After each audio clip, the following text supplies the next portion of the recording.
சொல்லியிருந்தாரு பிரதர் வந்து பார்த்தீங்கன்னா, நான் வந்து சர்வீஸ் காசு கட்டினேன் வந்து பார்த்தீங்கன்னா. ஸோ எனக்கு முன்னால் ஒரு டொயோட்டோ நிற்குதா.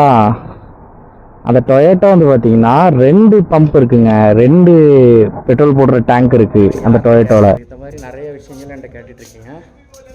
உங்களுக்காக தான் இந்த வீடியோ ஃபுல்லாக பாருங்கள், யூஸ்ஃபுல்லாக இருக்கும். சின்ன வயசுல இருந்த ஒரு ஆசைன்னா பெரிய ஆசை ஒரு பொருள் மேல.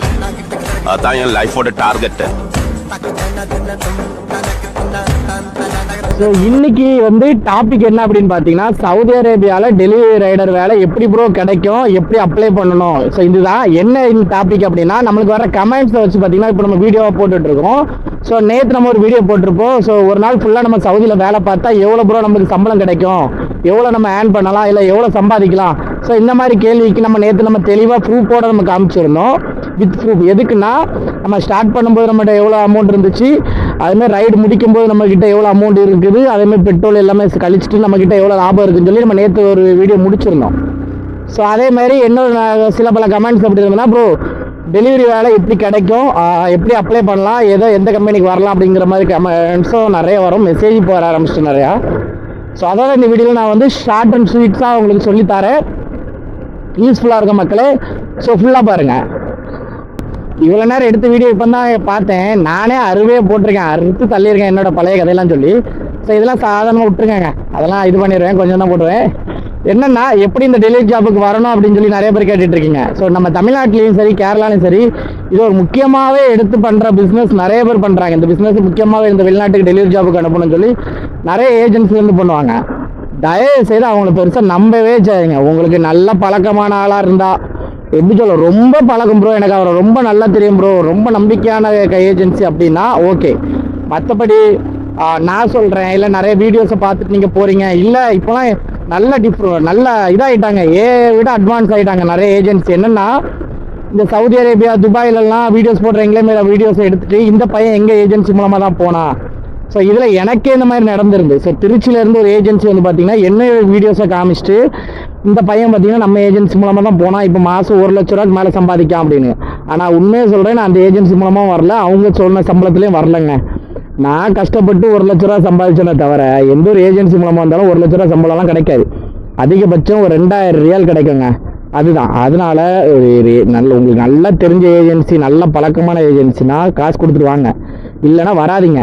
இன்னொரு முக்கியமான விஷயம், இது எப்படி டைரெக்டாக அப்ளை பண்ணலான்னா, எப்படி நீங்கள் டைரெக்டாக இன்டர்வியூலாம் சேவ் பண்ணலான்னா, இந்த ஆன்லைன் ஜாப் பிளாட்ஃபார்ம் இருக்குது சரிங்களா. ஸோ அதில் வந்து நீங்கள் போய் பார்த்தீங்கன்னா உங்களுக்கே தெரியும், அதில் டெலிவரி ஜாப்ஸ் வேகன்சி இருக்குன்னா அதில் போடுவாங்க. நீங்கள் அது மூலமாகவே அப்ளை பண்ணி இங்கே வரலாம். ஸோ நான் அது எப்படின்னு விளக்கமாக உங்களுக்கு சொல்கிறேன். எனக்கே இப்போ அது கொஞ்சம் இதாகிடுச்சு, அதோட நேம் மறந்து போச்சு. நான் அதை பார்த்துட்டு நான் உங்களுக்கு தெளிவாக சொல்கிறேன். அதேமாரி ரொம்ப முக்கியமானது, ஒரு ஏஜென்ட்ஸ் வந்து நல்ல ஏஜென்ட்ஸாக இல்லை அதிகமாக காசு கொடுக்குறவங்க பார்க்குறான்னா, இந்த டெலிவரி ஜாப்புக்கு பைக்குக்கு நான் சொல்கிறேங்க, அதிகபட்சம் 80,000 ரூபாயிலிருந்து 1 லட்ச ரூபாக்குள்ளே உங்ககிட்ட கேட்குறான். அது கீழே கேட்டாலும் வாய்ப்பு கிடையாது, அதுக்கு மேலே கேட்டாலும் வாய்ப்பு கிடையாதுங்க சரிங்களா. நான் ஏஜென்சி சொல்கிறேன். டைரெக்டாக வர்றீங்கன்னா உங்களுக்கு ரொம்ப கம்மியாக தான் செலவாகும். ஏஜென்சி மூலமாக வாரீங்கன்னா ஒன்று 80,000 ரூபா கேட்கணும், இல்லையா 1 லட்ச ரூபாக்குள்ளே கேட்கணும். இதை தாண்டி கேட்குறாங்க உங்ககிட்ட அப்படின்னா அந்த ஏஜென்சி மூலமாக வராதிங்க, அது வேஸ்ட்டு, ஃபேக்கான ஏஜென்சியாக இருப்பான். இல்லை அதை கீழே வாங்குறான்னா உங்களை ஏமாற்றிட்டு காசை ஏமாற்றிட்டு ஓடி வருவான், இந்த மாதிரி இருக்கும். ஸோ எனக்கு தெரிஞ்சு நல்ல ஸ்டாண்டர்டாக ஒரு ஏஜென்சி நீங்கள் செக் பண்ணி பாருங்கள். எத்தனை வருஷமாக வந்து அங்கே இருக்கிறாங்க, அந்த ஏரியாவில் எத்தனை வருஷமாக இருக்கிறாங்க, பக்கத்து கடையிலலாம் கேட்டால் தெரியும். எப்படி இப்போ ஒரு ஏஜென்சினா பக்கத்தில் ஒரு டீ கடைலாம் இருக்கும், அந்த டீ கடையில் போய் விசாரிச்சிங்கன்னா தெரியும். ஏன்னா அந்த ஏஜென்சியில் வந்து இதுக்கு முன்னாடி ஏதாவது பிரச்சனை நடந்திருந்தா, சண்டை நடந்துச்சுன்னா கண்டிப்பாக அந்த டீ கடைக்காரனுக்கு தெரிஞ்சிருக்கும், ஹோட்டல்காரனுக்கு தெரிஞ்சிருக்கும், பக்கத்தில் ஏதாவது ஒரு கடைக்காரனுக்கு தெரியும். ஸோ இந்த மாதிரி நீங்கள் விசாரிச்சிங்கனாலே தெரிஞ்சிடும். ஏன்னா நான் வந்து ஏஜென்சி போகும்போது வந்து பார்த்தீங்கன்னா, நான் போன ஏஜென்சியை பற்றி தம்பி நல்லா, எல்லாருமே நல்லா சொல்லலை. நான் போன நானும் எங்கள் தாத்தா போய் சாப்பிட போகும்போது ஹோட்டல்காரங்க தம்பி இந்த கடை வேண்டாம், இந்த ஏஜென்சி வேண்டாம்ப்பா, ஏன்னா இங்கே வந்து அடிக்கடி பசங்க சண்டை போடுறத நாங்கள் பார்த்துருக்கோம், சண்டை போட்டுங்க நம்ம கடையில் உட்காந்து சாப்பிட்டுட்டு இருப்பாங்க, அப்போ பேசுகிறத நாங்கள் கேட்டிருக்கேன், வேண்டாப்பான்னாங்க. ஆனால் பக்கத்தில் அந்த கடைக்கு கீழே உள்ள கடைக்காரன் என்ன சொன்னாங்கன்னா, தம்பி நல்ல ஏஜென்சி தான், சம்பளம் மட்டும் தான் இவங்க சொன்ன சம்பளம் அங்கே கிடைக்க மாட்டேங்குன்னு சொல்லி சண்டை போட்டுருக்காங்க நாங்கள். ஸோ அதெல்லாம் நம்பி ஒரு குருட்டு நம்பிக்கையை போட்டு தான் நாங்கள் அந்த ஏஜென்சி மூலமாக வந்தோம். நான் நல்லா தான் இருக்கேன். இது வந்து ஒரு வேளை எனக்கு கடவுள் கொடுக்கணும்னு சொல்லி வச்சுருந்துருக்கலாம், மேபி இது நல்லா இருக்கணும், இதுதான்டா இவனோட கடைசி கஷ்டகாலம் முடிகிறதுக்கான நேரம் அப்படின்னு சொல்லி.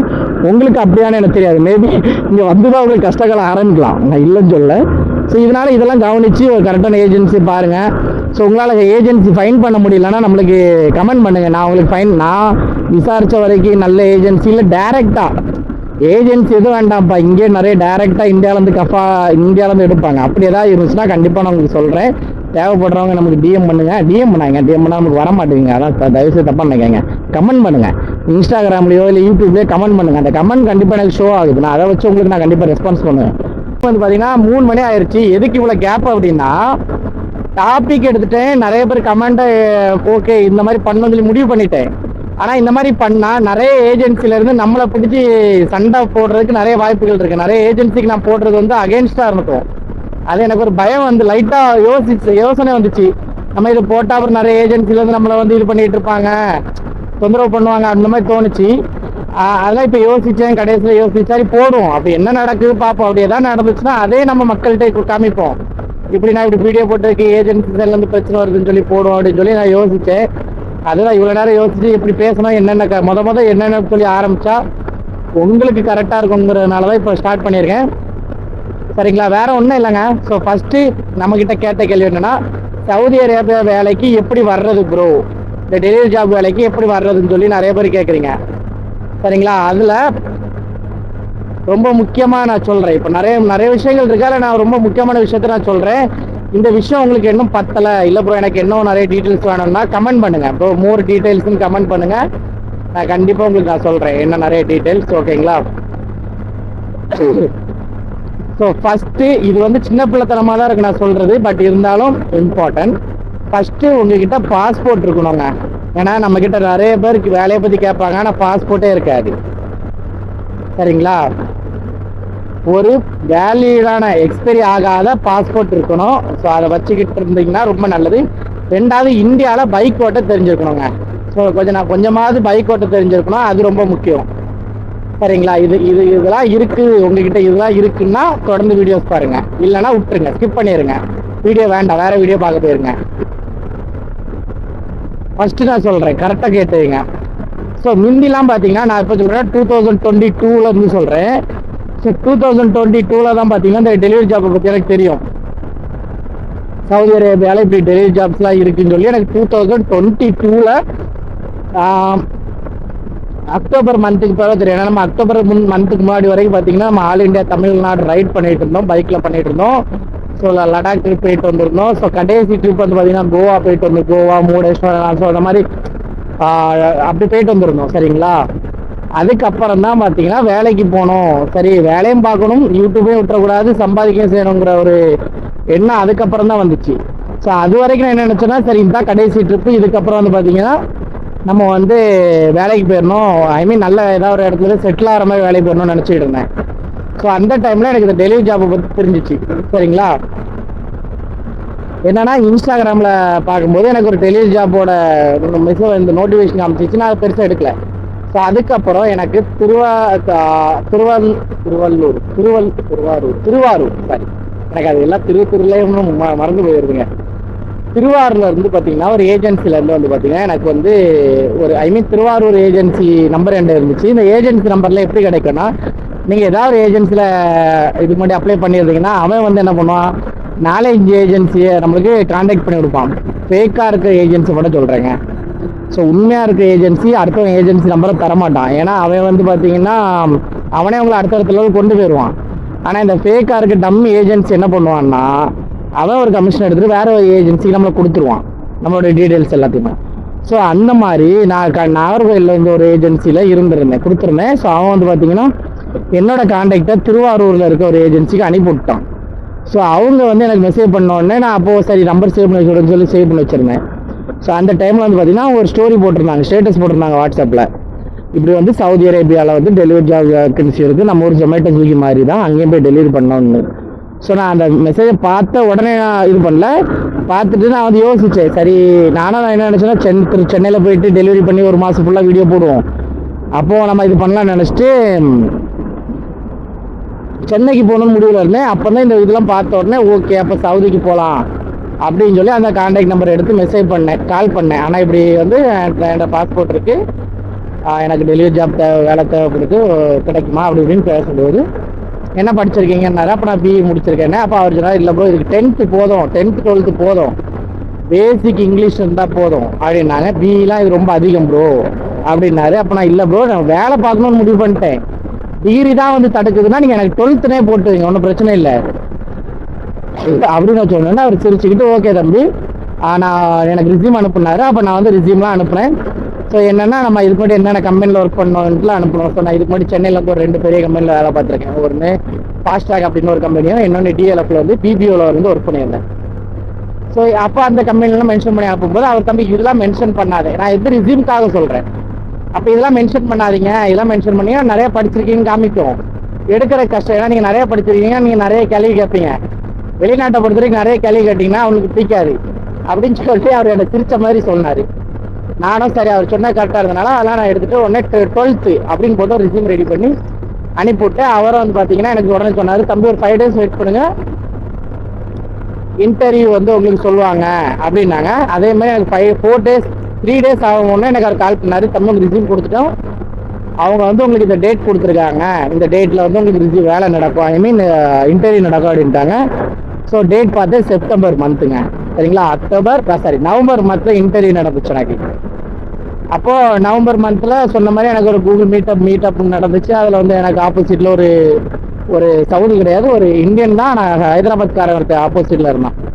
ஸோ அவன் என்கிட்ட பேசினா இப்படி விஷயத்துக்கு சொன்னால் இப்படி டெலிவரி ஜாப்னா, அப்போ நான் வந்து கொஞ்சம் இங்கிலீஷில் தான் பேச வேண்டியிருக்கீங்களா, டெல் யுவர் செல்ஃப் அப்படிங்கும்போது டெல் அபவுட் யுவர் செல்ஃப் அப்படிங்கும்போது நம்மளை பற்றி சொல்ல வேண்டியிருக்கும். நான் எல்லாத்தையும் இங்கிலீஷில் சொன்னேன். அப்போ இதுக்கு முன்னாடி என்ன அனுபவம் இருக்குங்கும்போது அப்போது நான் எங்கள் வீட்டில் பேக் சைடில் ஃபுல்லாகவே மேப்பு, நம்ம ட்ராவல் பண்ண ஃபோட்டோஸ்லாம் வச்சுருப்பேன். அப்போ பைக் ஃபோட்டோஸ்லாம் சின்ன சின்னதாக ஃப்ரேம் மாதிரி வச்சு எங்கள் வீட்டில் என்னோடய பெட்டுக்கு மேலே ஒட்டி வச்சுருந்தேன். ஸோ அதுக்கு ஆப்போசிட்டில் தான் நான் லேப்டாப் வச்சுருந்தனால லேப்டாப்பில் தான் மீட் நடந்துச்சு. அப்போ எனக்கு பின்னால் இருக்க ஃபுட்டேஜ்லாம் அவன் பார்த்துட்டு அப்போது அவன் என்கிட்ட கேட்டால் ஐயோ ஆல்ரெடி ரைடர் அப்படின்னா, அப்போ நான் ஆமாண்ணே. அவன் என்ன நினச்சிட்டா நம்ம ரைடருங்கும்போது இது மட்டும் நம்ம டெலிவரி ஜாப் பார்க்குறோம் அப்படின்னு நினச்சிட்டான். ஓகே அது ஒன்றும் பிரச்சனை இல்லை. அப்போ எல்லாம் முடிஞ்சிருச்சு. அவன் என்ன சொன்னான்னா, என்ன உங்களுக்கு 2 days கன்ஃபார்ம் லெட்டர் வந்துச்சு அப்படின்னா நீங்கள் செலக்ட், இல்லை அப்படின்னா ரிஜெக்ட் அப்படின்னு அவனே சொல்லிட்டான். நானும் ஒன்று 2 days வெயிட் பண்ணேன். எனக்கு எந்த ஒரு மெயிலும் வரல, மெசேஜும் வரல, எந்த ஒரு மெயிலும் வரல. எனக்கு 3வது நாள் என்னோட ஏஜென்சி எனக்கு கால் பண்ணி, தம்பி உனக்கு முதல் நாளே உனக்கு அப்பாயின்மெண்ட் லெட்டர் வந்துருச்சு, செலெக்ஷன் லெட்டர் வந்துருச்சு, நான் உனக்கு அனுப்பாம விட்டேன், அண்ணன் வெளியே வந்திருந்தேன் அனுப்பாம விட்டேன் அப்படின்ட்டாரு. எனக்கு அப்புறம் தான் ஒரு நிம்மதியே வந்துச்சு. சரி ஓகே அப்படின்னு. அப்போ நம்ம வந்து உடனே கொடுத்த உடனே எனக்கு 2 நாள் கழிச்சு மோஃபா நம்பர் வந்துச்சு. மோஃபா நம்பர் எடுத்து நான் மெடிக்கல் போட போயிருந்தேன், சரிங்களா? தமிழ்நாட்டுக்குள்ளே எங்கே போட்டாலும் உங்களை மோஃபாவில் அடிச்சு விட்ருவாங்கங்க. மெடிக்கல் டெஸ்ட்டில் வேனுக்குன்னே ஃபெயில் பண்ணி விடுவாங்க. இருக்கிறதுலே ரொம்ப மோசமான மெடிக்கல் டெஸ்ட் எடுக்கிறது எல்லாமே பார்த்தீங்கன்னா தமிழ்நாட்டில் தான் இருக்குது. எதுக்காக இப்படி சொல்கிறேன்னா, எல்லா மெடிக்கல் சென்டரும் பார்த்தீங்கன்னா மலையாளி தான் வச்சுருப்பாங்க. ஃபுல்லாக கேரளாக்காரங்க சம்மந்தப்பட்டது, இல்லை கேரளா பார்ட்னர்ஸ் இந்த மாதிரி தான் வச்சுருப்பாங்க மெடிக்கல் சென்டர். நீங்கள் திருச்சி போனாலும் சரி, சென்னை போனாலும் சரி, இவங்க தான் வச்சுருப்பாங்க. அப்போ என்ன பண்ணுவாங்க, வேனுக்கு நம்மளை குத்தி விட்ருவாங்க, ஃபெயில் ஆக்கி விட்ருவாங்க. அப்போ நம்ம திருப்பி மெடிக்கல் அப்ளை பண்ணும்போது அவங்களே சொல்லுவாங்க, கேரளாவில் போய் போடுங்க, திருவனந்தபுரம் போடுங்க, இல்லை அந்த மாதிரி ஏதாவது ஒரு ஏரியா போடுங்கன்னா. ஸோ இந்த மாதிரி சம்பவம் நம்மளுக்கு நம்ம ஃப்ரெண்டுக்கு ஒரு ஆட்டம் நடந்துருந்து. சென்னையில் நாங்கள் வந்து அசோக் நகர் பக்கத்தில், அசோக் பில்லர் அங்கே ஒரு மெடிக்கல் சென்டரில் போய் நாங்கள் மெடிக்கல் போயிட்டு இருந்தோம். காமா மெடிக்கல் போட போயிருந்தோம். நான் வந்து ஷிஃப்ட்டுக்கு வேலைக்கு போகும்போது, அப்போ அங்கே போகும்போது எல்லாரும் ஆனால் பாஸு, ஒரு 3 பேர் ஃபெயிலு. ஐ மீன் அந்த 3 பேருக்கு எந்த ஒரு பிரச்சனையும் கிடையாது, தப்பும் கிடையாது. சிகரெட் அடிக்க மாட்டாங்க, சரக்கு அடிக்க மாட்டாங்க, ஃபெயிலு. அப்போ தான் தெரிஞ்சிச்சு இது வேனுக்குமே ஃபெயில் ஆக்கணுங்கிற ஒரு கான்செப்டில் பண்ணுறாங்க அப்படின்னு. ஸோ அந்த விஷயம்லாம் எனக்கு தெரிஞ்சனால நான் என்ன பண்ணேன், நான் திருவனந்தபுரத்துலேயே ஃபஸ்ட் அப்பாயின்மெண்ட் போடும்போது காமாவோட மெடிக்கல் போடும்போது நான் என்ன பண்ணிட்டேன், திருவனந்தபுரமே போட்டேன். ஏன்னா எனக்கு எங்கள் ஊர்லேருந்து திருவனந்தபுரம் பார்த்தீங்கன்னா 1 day போயிட்டு வந்துடலாம். ரொம்ப பக்கம். இப்போ திருச்சி போகிறதா இருந்தால் எனக்கு டபுள் ஆகும், சென்னை போகிறதுனால தான் டபுள் ஆகும். ஒரு நாள் நைட் அங்கே போயிட்டு திரும்பி வர்ற மாதிரி இருக்கும். அப்போ திருவனந்தபுரம் போனேன், மெடிக்கல் போட்டு மொதல் மெடிக்கல்லே பார்த்து எல்லாம் முடிஞ்சு எல்லாத்தையும் அப்பாயின்மெண்ட் எல்லாம் அந்த மெடிக்கல் சர்டிஃபிகேட்லாம் அடுத்த நாள் வந்து வாங்கினா வாங்கி கொடுத்து எல்லாம் சப்மிட் பண்ணிட்டேன். இது எல்லாமே நவம்பர் மாதமே முடிஞ்சிருச்சு, சரிங்களா? அக்டோபர் மாதம் இது பார்த்துருக்கேன், நவம்பர் மாதம் இன்டர்வியூ அட்டன் பண்ணியிருக்கேன். செப்டம்பர் மாதம் டிசம்பர் மாதம் ஐ மீன் ஆமாம் நவம்பர் ஸ்டார்டிங்லேயே முடிஞ்சிட்டு நவம்பர்லேயே எனக்கு அனுப்பிடுவாங்க, டிசம்பர் ஸ்டார்டிங்லேயே அனுப்பிடுவேன்ட்டாங்க. நானும் ஓகேன்னு ரெடியாக இருந்தேன். பட் அந்த டிசம்பர் மாதம் பார்த்தீங்கன்னா என்னால் போக முடியாமல் போயிடுச்சு. ஏன்னா எங்கள் தாத்தா வந்து பார்த்தீங்கன்னா இறந்துட்டாங்க. ஸோ எங்களை சின்ன வயசுலேருந்து எங்கள் தாத்தா தான் வளர்த்துருந்தாங்க. எங்கள் அப்பா இறந்த உடனே சின்ன வயசுலேருந்து எங்கள் தாத்தாவை பார்த்தீங்கன்னா நான் சின்ன பையனாக இருக்கும்போதுல இருந்தேன் சரிங்களா. 2 வயசு 3 வயசுல இருக்கும்போதுலேருந்து எங்கள் தாத்தா வீட்டில் எங்கள் தாத்தா தான் எங்களை வளர்த்துட்டு இருந்தாங்க. படிக்க வச்சதுலேருந்து எல்லாமே எங்கள் தாத்தா தான். சரிங்களா. அந்த வயசுலேருந்து இந்த வயசு வரைக்கும் நான் போடுற எல்லாமே எங்கள் தாத்தாவோட காசில் தான் பண்ணிட்டு இருந்தேன். அப்போ தாத்தா இறந்துட்டாங்க. டிசம்பர் மாதம் தாத்தா இறந்துட்டாங்க. என்னால் வர முடியாது. நான் அப்போ வேண்டாம் அப்படின்ட்டேன். ஏஜென்ட்ஸே இல்லை, நாங்கள் போகலங்க. மெடிக்கல் காசு போனாலும் பரவாயில்ல, சர்வீஸ் காஸ்ட் ஒரு 40,000 கொடுத்துருந்தேன். சரி போனாலும் பரவாயில்லன்னு சொல்லிட்டு விட்டேன். அப்போ அவர் இங்கே சவுதியில் உள்ள கம்பெனிக்காரங்கிட்ட பேசி இப்படி அந்த பையனுக்கு ஒரு எமர்ஜென்சி, அவங்க தாத்தா இறந்துட்டாங்க அப்படிங்கிற மாதிரி பேசி எனக்கு மட்டும் பார்த்தீங்கன்னா டேட் மாற்றி இருந்தது. சரி ஓகே, உனக்கு 20 ஒரு பேட்ச் வருது, அந்த 20 பேட்சில் Jan 20 ஜாயின் பண்ணிடுது அப்படின்னாங்க. ஸோ நேடி பார்த்தா எனக்கு டிசம்பர் 26 பார்த்தீங்கன்னா எனக்கு டிக்கெட் வந்துருச்சு. டிக்கெட் போட போகிறேன்ட்டாங்க. டிக்கெட் எல்லாமே வந்துருச்சு. 26 நான் கிளம்புனா நான் போக மாட்டேன் அப்படின்னோடனே என்ன பண்ணிட்டாங்க, எனக்காக என்னோட டிக்கெட்டை சேஞ்ச் பண்ணி 20க்கு மாற்றினாங்க, ஜனவரி 20. ஸோ அப்புறம் ஜனவரி 20 தான் இங்கே வந்தேன். சரிங்களா. இது என்னோட கதை. இப்படி தான் நான் வந்தேன். இந்த மாதிரி வர முடியுமான்னு கேட்டால் எனக்கு தெரியாது. இப்போ நீங்கள் எப்படி இது கொஞ்சம்